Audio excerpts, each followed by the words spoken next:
And we're live on, was it 11 May 2026 on the newest episode of The Dictators. And as our very special guest today is our friend Timothy Ash. We haven't had him, or at least I haven't spoken to him for a while, but he's our special guest today on The Dictators. A lot to cover, not really enough time to cover it, but we shall do our best. So, Tim, welcome back. Yeah, thanks. Great to be here again.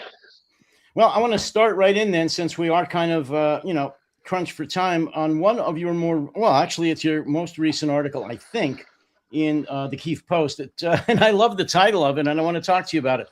How to Survive Another 1,000 Days of Trump.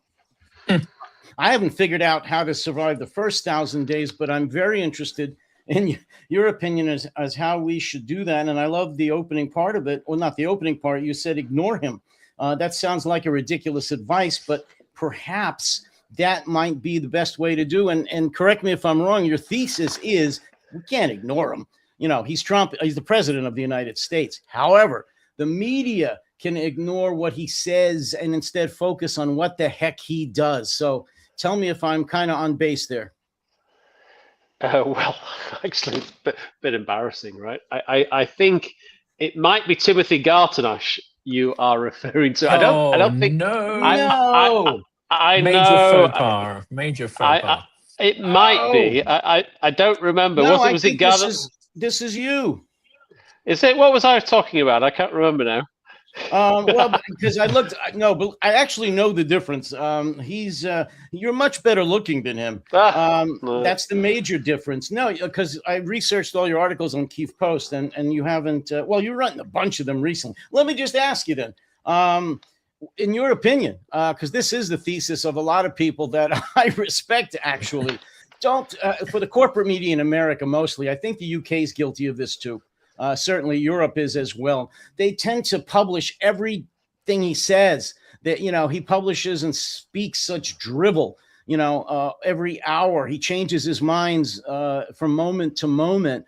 And yet they focus on that. They ask him questions about the last thing he says, which he doesn't even remember he says a lot of the times.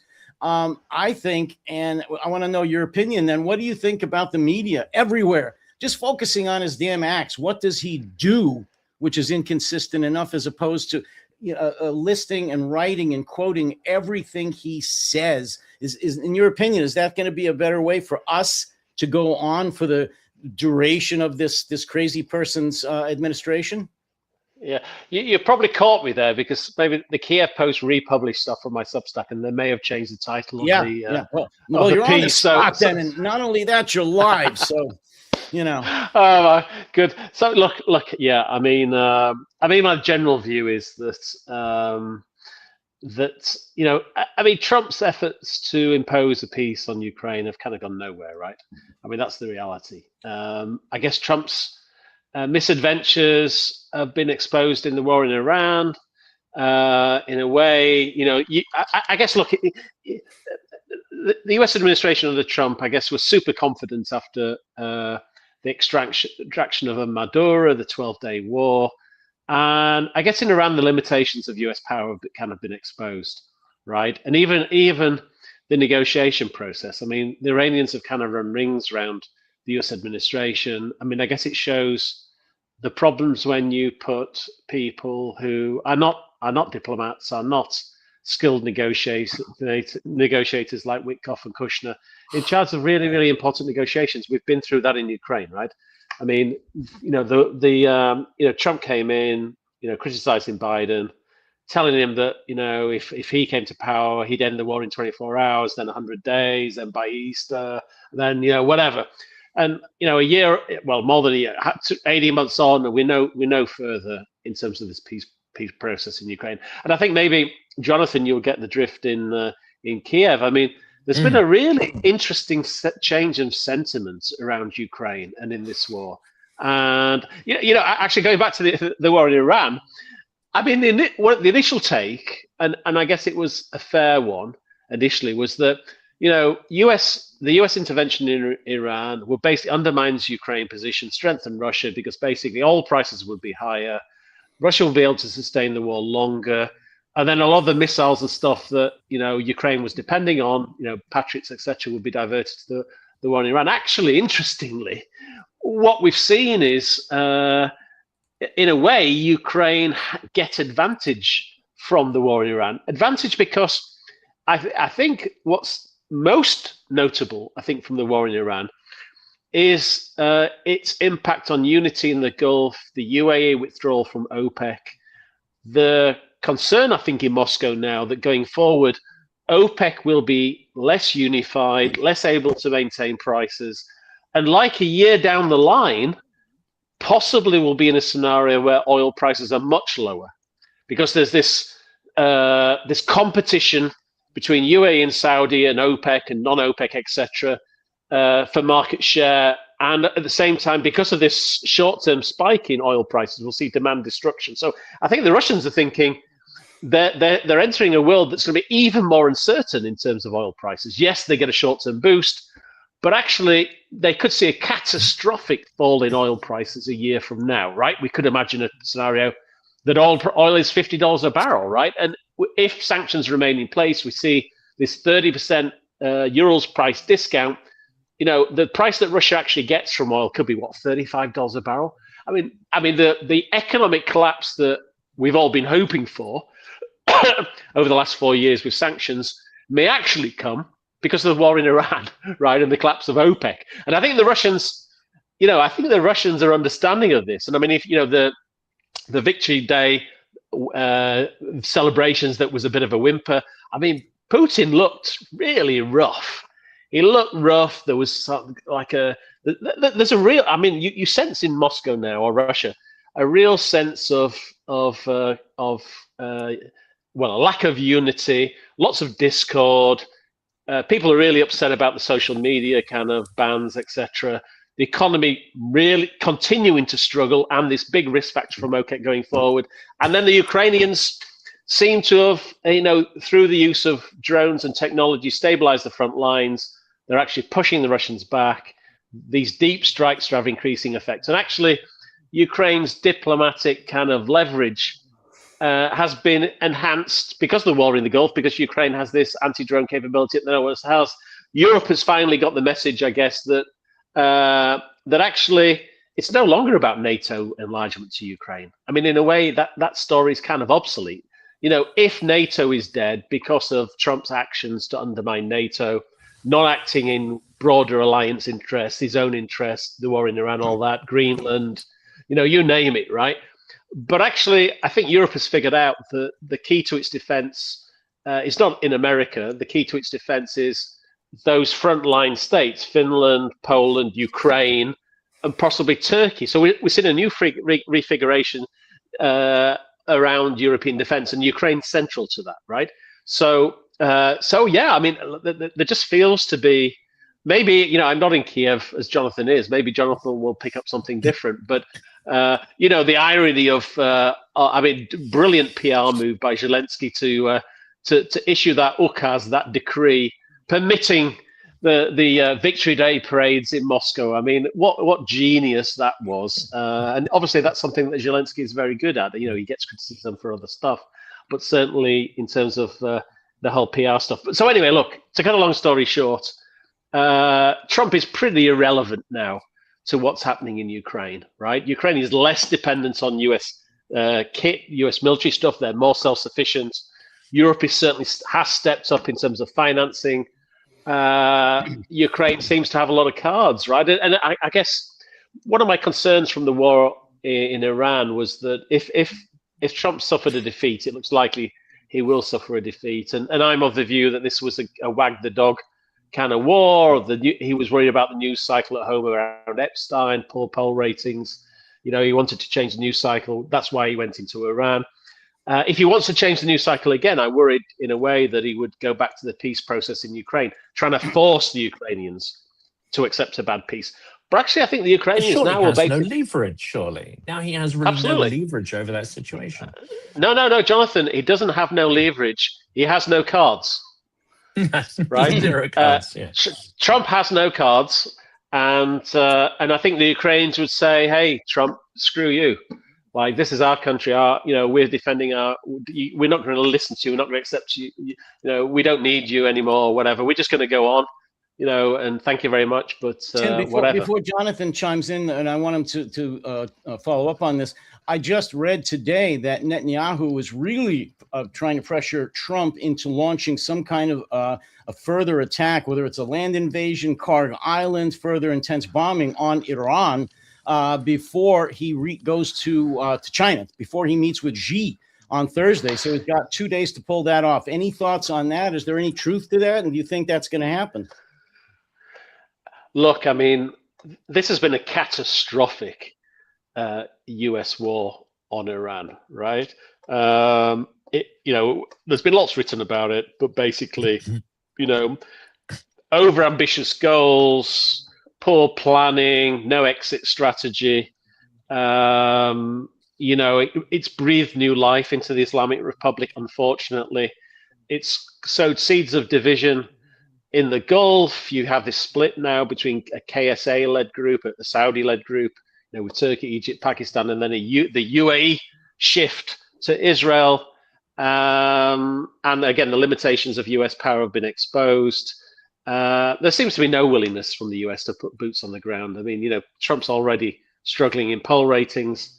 Given disastrous US interventions in Iraq and Afghanistan, I think there's no appetite for that.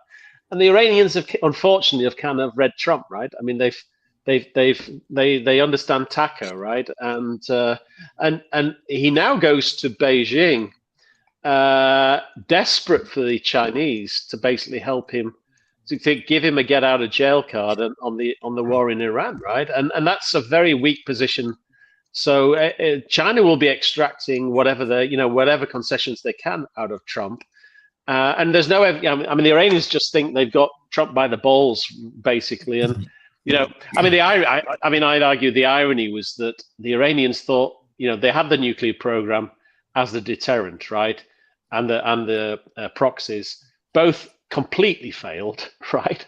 The nuclear deterrent got them attacked.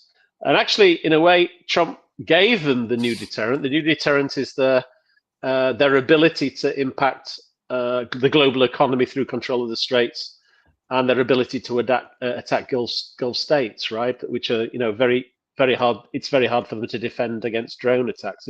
Again, another of the conclusions from the war in Iran and the war in Ukraine is the changing nature of warfare, the rise of the drone, the difficulty in defending against drones, the economics of warfare in terms of low-cost drones versus high-cost anti-drone and ballistic missile defense systems, all those kind of things, right? But in the end, Trump's going to China in a very, very weak position, right? And the Iranians know that, and they're looking to extract maximum kind of pain on Trump and then leverage that in terms of negotiations, right? And I mean, the irony is, we all know, I mean, the JCPOA was kind of working, and the Iranians probably would have accepted a JCPOA too around the Omani deal before this Freudian slip, before the US-Israeli attacks, and in the end, unfortunately, the Islamic Republic has kind of looks like it's won this battle, and it's had new life breathed into it, and it's unfortunately more radical, more extreme administration, less willing to kind of compromise than the previous outfit, right? And so jump in there. I'll come to Kiev in a minute, because I think the shoots of the turnaround actually can be traced to the winter. What we're seeing now is just people waking up and realizing and getting the sort of the proof points. But it seems that everything that Trump touches, and actually everything that Putin touches, turns to disaster in the end for them. None of this is strategic, and that includes Putin. Won't one of the long-term outcomes here be to accelerate the move away from oil? Given the behavior of Trump, given the behavior of Putin and the decline of OPEC, it will potentially, even if the price comes down, people are going to be looking for more manageable and secure energy sources.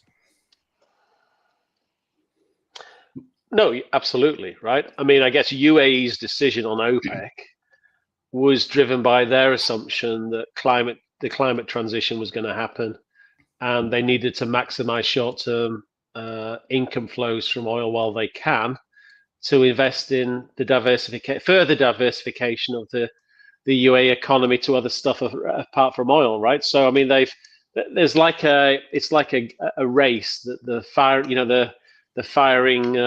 starting gun has been fired by the Emiratis, and everyone else has got to get in line, right? But again, for Russia, I mean, I always thought in a way that Russia's full-scale invasion of Ukraine was partly driven by the energy transition, right? I think Putin realized that the golden goose of Europe's dependency on energy was going to run out, right? That he had a limited time frame, he had limited leverage on Europe, and if he didn't move when he did in 2022, if he waited a couple of years down the line, Europe's energy transition away from Russian supplies would surrender that leverage, right? So there's part of that going on as well. So yeah, but I mean, all this in the end, I mean, we'd all agree. I mean, look, this is a strategic disaster for Russia, right?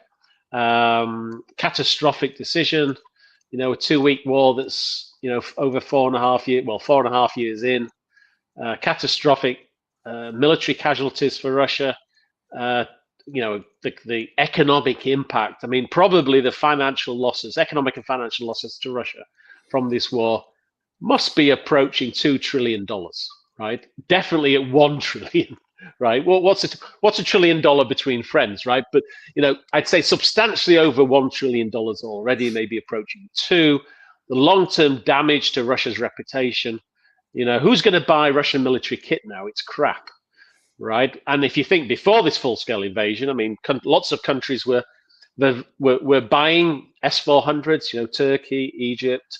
Like, who's going to buy Russian kit now, right? So that market's kind of collapsed. Russia's, we've seen, I guess, because of this war, Russia's ability to, its ability to support the Assad regime in Syria, perhaps Maduro in Venezuela. You could argue even what's happening in the Southern Caucasus, right? Its inability to stop Azerbaijan, backed by Turkey, securing a victory in the war in Nagorno-Karabakh because Russia was too focused on Ukraine. So Russia's generally been pushed back across the board because of this catastrophically bad decision by Putin, right? And you could argue now Putin at home is on the back foot as well, right? The economy is looking pretty poor shape, as I mentioned. Russians are not very happy about the moment, right? I mean, there's certainly more discourse at the moment. Whenever there's a Russian economic summit, whether it's St. Petersburg, elsewhere, everyone's complaining about the economy. No one's happy, and that's good news, right? That's good news for those people like you, like myself, and you guys that wants this war to end, wants Ukraine to survive, and wants some kind of change in Russia itself, right? Wants to change the fact that Russia's a malign act. I mean, all right, big other defeat, obviously, for Putin recently was Viktor Orban in Hungary, right? Another. Maybe that's why Putin's depressed at the moment. And what's interesting, I think, about this is that the shutdown of the internet is not coming from some of the more sort of core parts of the government, like Roskomnadzor, which you think it would come from, which is the sort of state communications monopoly, which typically deals with censorship. The suppression of the internet is coming from Putin's pretty much wing of the FSB, but it's the security protection detail part. It's the ones that provide security for top figures, but especially Putin, are thought to be super loyal. So this is coming, it's said, from Putin's office. He is destroying his own economy. One can only presume that this is out of a next level of paranoia, and not just paranoia towards Ukraine, because I think he can sense, as you said earlier, that they're on the up. There's a mood change. I think that paranoia is just as much stemmed from the internal friction in his regime. He's afraid of his own people and his own elites now. Do you think from what you've seen, that sounds like a reasonable hypothesis? It just feels that this is the weakest point for the Putin administration since the Prigozhin affair, right? And again, it's weird in a way that it's come when we've all been talking about new life being breathed into Russia's ability to sustain the war by the war in Iran, actually, you sense it's gone the opposite. Actually, it's created real self-doubt in the Putin administration about the longer-term direction of travel and trajectory, right? Which is good news, right? I mean, I'll take that. But as I said, coming on with a newfound confidence in Ukraine, that actually, the drone story, in a way, that the manpower disadvantage, or that Ukraine had, can be countered to a significant extent by the use of technology, and Ukrainians have made huge advances in they just seem to have the advantage at the moment, right? And the Russians are on the back foot, clearly. Yeah. And we need to use that. The West needs to take advantage of that and exploit that with more offensive actions, right? More aggressive sanctions. Hit the Russians while they're on we're on the back foot, basically. I think that's the interesting point, isn't it? Because we're noticing this now, as you say, through the lens of the Middle East and the failed tactics there, and the fact that, if it was in Trump's mind to spike oil prices to aid Putin, then that's backfired spectacularly, because yes, the oil price is high, but Ukraine immediately didn't seek permission. They didn't even seek to be forgiven forgiveness. They went and took what is supposed to be 40% of Russia's oil export and refining capacity offline in a few weeks. I mean, that shows, doesn't it? Not just that the US has no cards, but the Ukrainians are now in a position they can give a big slap in the face, not just to the US, but other European governments, which apparently were asking them to lay off, help keep the global oil price down a little bit. We don't know which countries those were, it has to be said, or maybe you do. Ukraine has now positioned itself in its priorities number one, which is extraordinary, isn't it, compared to where we were 4 years ago? Yeah, look, I mean, again, I think we spoke about it last time I was on the call, but the fact that the US, I guess one big takeout again from the war in Iran was that, and it's a takeout from Europe, it's a takeout from Ukraine, it's a takeout from Gulf states, is this divergence of interests, right? I mean, the US is clear. Well, Trump has acted in his interests in attacking Iran, right? Maybe Netanyahu briefed him or encouraged him or whatever you wanted, but I mean, it doesn't seem to be in US interests. But whatever, he acted in his own interests without consulting allies and against the interests of those allies, right? So for Europe, it's bad news, obviously, because it means higher short-term oil and energy prices. Europe's going to feel the impact there through lower growth and high inflation. The Gulf states, similarly, I mean, a lot of them have had their physical ability to export oil through the states limited, so that's going to cost them a lot. Their security, their whole. I mean, the Gulf states model, the diversification model for the Gulf states has been based on an assumption of security, right? I mean, tourists will not go to Dubai unless it's safe, right? So Trump's actions in intervening against Iran without a well-thought plan, without an exit strategy that has created more instability, more insecurity in the Gulf, has been a disaster for those Gulf states, again, which is why we're seeing, in a way, this new Saudi-led alternative security structure with Turkey, Egypt, and Pakistan, and actually UAE going to Israel as its security backstop. But people are seeking alternatives to the Americans. And in Ukraine's case, again, US attacking Iran, pushing short-term oil prices higher to the benefit for Russia. This is, for the last 3 or 4 years, the Americans, as you said, have been asking the Ukrainians not to do that, not to do anything that will disrupt global markets. Yet, so it's what is good for the US. So the Ukrainian view is, well, if you're willing to do it against our interest, then why would we feel constrained, right? If we are not using US missiles, so if we're not using HIMARS and ATACMS, we're using our own technology. Like, don't tell us what to do. We'll do what is in our interest. So I think everyone generally is now acting in their own national interests, and they're basically ignoring the Americans, right? And as you said, the Ukrainians have the ability. They have these deep strike drones with great capability, and they're taking Russian volume out as far as they can, right? So I think we'll see more of that. Where does that leave? I mean, this is probably far too much to cover in this episode. Where does that leave states that are either aligned or loosely aligned with Russia? India comes to mind, and they're sort of. You might disagree with the sort of epic immorality of the amount of Russian oil they've gobbled down and money they've handed over seems extraordinarily. But they also seem now to be in a fuel crisis. And then there's Turkey, who has not demonstrably sort of sided with one or the other. Where does this everyone for themselves leave these countries in particular? And is Europe perhaps going to finally step into the breach, as we see with the alliance with Canada, to be maybe a safe harbor for non-aligned countries to start sort of cozying up to? Well, on the latter one, Rutte may make himself look a fool by going on about daddy, right? The harsh reality is that NATO very is good dead. at making himself look like a fool, so Yeah. nothing new.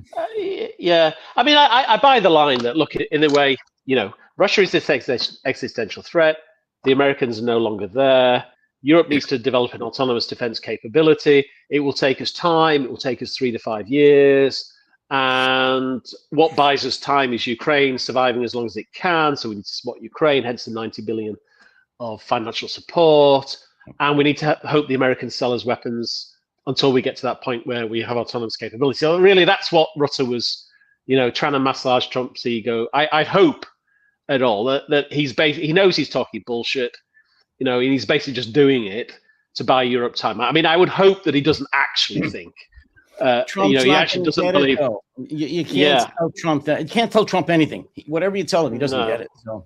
Right. I'm not so sure about Rutte either. I mean, ultimately, he'll be out of a job if NATO falls apart. Maybe that's the explanation of his actions.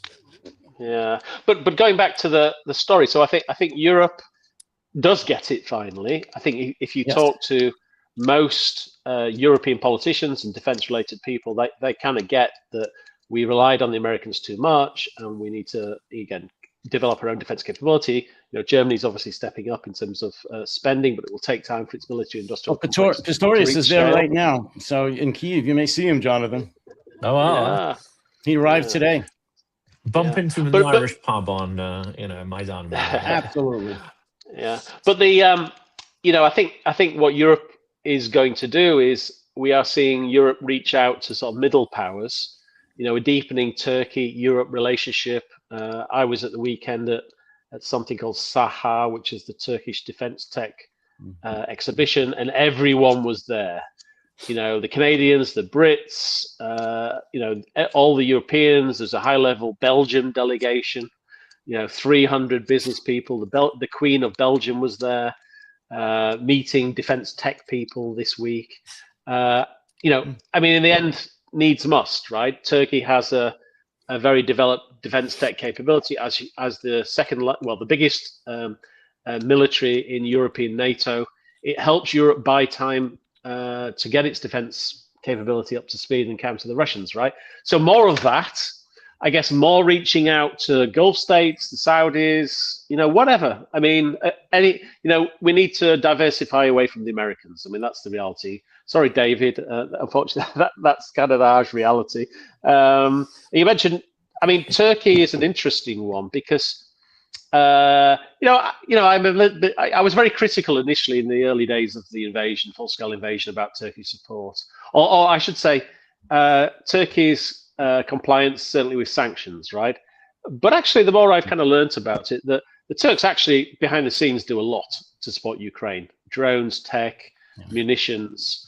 I mean, in a way, the fact that they've maintained this kind of relationship with the Russians, because they have to, because actually they're totally dependent on Russian energy imports, and they're moving away from that. But the fact that they've been somewhat useful to the Russians has enabled them to supply a lot of stuff to the Ukrainians. And the telling point for me was in the 2023 elections, actually. And I asked a lot of Ukrainians at that point in time who you wanted to win, Erdogan or Kılıçdaroğlu, the opposition guy. And they all said Erdogan. I was like, and it was basically because they had actually delivered. The Bayraktar drones, the Baykar drones were kind of critical there. But Turkey's vulnerable because higher energy prices mean they're very energy import intensive, bigger current account deficit, more inflation. But they are winners ultimately in all this, right? Because again, they are going to see more defense cooperation with Europe. Everyone in the Gulf states trying to reach out to them in terms of defense tech, all that kind of stuff. As I said, I mentioned already the strategic alliance that's formed: Saudi, Pakistan, Turkey, and Egypt. Turkey is pretty central to that, and this corridor that's been created, a trade energy export corridor now from Saudi north through Syria, Jordan, up to Turkey and onto Europe. So, and India, the Indians, took advantage of the sanctions, right? I mean, they made billions of dollars buying discounted Russian energy. Obviously, they stepped back with the Rosneft, Sibneft sanctions. I guess there's a green light again to buy that energy. Lots of moving parts in terms of these relationships, right? I mean, the Indians, I'm sure, will be very, very annoyed that the Pakistanis have steeled a march in terms of the peace process, etc. And the Pakistanis have played a blinder, right? I mean, playing to Trump's ego about a Nobel Peace Prize, offering the Saudis the strategic umbrella of their nuclear program in the defense, and then being the centerpiece for any peace negotiations with Iran. I mean, give the Pakistanis credit. I mean, they faced a very difficult economic story, right? I mean, in recent years, concerns about default. They need external financing, and now they've pulled the rabbit out of the hat with the way they've played it. So look, there are winners and losers in all this, right? Net, Russia's a loser in my mind, ultimately. Because of this war, what's going, and again, as I said, people may think that's strange, but it's about the longer term oil price trajectory and how global energy markets are going to be managed going forward, and the disunity in oil markets, particularly amongst suppliers, will be negative for Russia. I think we're going to have to wrap it up because Jonathan is having to go. On one last point, I just want to show you that I'm not totally losing it yet because... there you go. It is me. Yes. These are your words, Tim. Yeah, but that's okay. Maybe not your headline, though. They caught me off guard. Yes, they caught me off guard. I could never remember. I'd never have thought of that headline. So you completely caught me off guard. Yeah, Sorry. I love the headline. Sorry, guys. No problem at all. Last point for me, and then Jonathan, if you have anything, or Tim. I agree. I mean, I've been really critical of Europe and NATO and the EU for 4+ years, but I think they're getting it. I put up Pistorius here. He's, as I said, in Kyiv right now to sign a new defense agreement with Ukraine for some facilities, some factories, some mutual arms deals above and beyond what you've probably read about before. So I think they're getting it. Is it too late? I hope not. I don't think so, but they are getting it. And one last thing about Turkey, they also bottled up the Russians in the Bosphorus, which, they should have done. It's an agreement, I think, back to 1923, but they did honor it. I think that was also very, very important. So that's all I have to say. Jonathan, last comments. I'll wrap up with my thoughts from Kiev, because I think the however history kind of paints what's happened, I think the roots of this Ukrainian confidence go back into last year. In November, certainly earlier last year, at the start of last year, pessimism was extraordinary. There was great pessimism last winter, even though the electricity supplies held pretty well. This year, the harshest winter, Russia's bombardment, you would have thought people would have been on the edge of absolute desperation and panic. And they all accepted that actually things could go very badly if Russia was able to take the entire energy infrastructure. But even through that winter, I detected a real hardening of people's wills. The absolute commitment to just stick with it and not just survive, but push back. But I think the drone tech, the interception tech, has been building. So through the winter, the interception rates have gone up and up and up. That costs Russia because they have to send more stuff over. And now you have other economics. You have Brave One, you have the extraordinary ecosystem that's taking shape. So it's a big part of it is, of course, frontline will and frontline numbers coming together, and Russia's sort of numbers and ratios eroding. But I think, as you know, Ben Hodges talks about, that war is about will and logistics, and Ukraine has been building a system of logistics in the back end that has just started really kicking in, just to the point as well where things like fiber optic, which gave Russia a huge advantage, have become ridiculously expensive. $300, I think it was, for enough fiber optic for, I don't know, I'm quoting something said me earlier about sort of 25 kilometers of fiber optic, about $300 last year. That's now up to $2,500. So I think you're seeing the tech change, you're seeing the economics change, and Russia getting weaker on every front, including the economic one. And they haven't really built a system behind it. Yes, they've scaled up some of their drone types, but they haven't built an ecosystem to innovate and develop tech. I think this is going to be a fascinating story to tell, blending the front end to the back end stories about how Ukraine came out on top. I think we're going to have to wrap it up on that note. Tim Ash, thank you as always for joining us today. I hope we see you very soon. Jonathan, all the best to you in Kyiv. I hope it's a very productive and safe visit. Please stay safe. I hope I get some sleep tonight, but who knows? Well, and to everyone that joined this live stream, thank you very, very much. And to those who are watching the recording of this, I hope you enjoyed it. We will be back. At least one of us will be back tomorrow at the same time, which is 10 a.m. Eastern time and 3 p.m. in the UK. So that's about it. Thank you all. And you all take care, stay safe, and try to stay sane.